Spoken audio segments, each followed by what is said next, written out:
పేపర్లో కాపీ కొట్టనన్నావు, వాడి పేపర్లోనే copy కొడతానన్నావు. AD, ఎక్కడ వాడు? ఒక్క మాట అడుగుతాను, నిజం చెప్పు దేవసేన. ఇన్నేళ్లలో ఏ క్లాస్లో అయినా, ఏ ల్యాబ్లో అయినా, ఏ ఈవెంట్లో అయినా, ఏ ఎగ్జామ్లో అయినా, ఇన్విజిలేటర్ పక్కకి తిరిగినప్పుడైనా, నీకెప్పుడు టెన్షన్ రప్పించే వార్నింగ్ బెల్ సౌండ్లో అయినా వాడి పేరు వినిపించిందా దేవసేన? లేదు. వాడి పేరు జేఎన్టీ మర్చిపోయింది దేవసేన.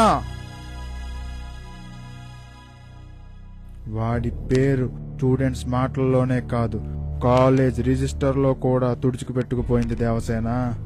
ఈ కాలేజ్లో ఇంకా వాడిని గుర్తు పెట్టుకున్నది ఇద్దరే. ఒకటి నువ్వు, రెండు నేను.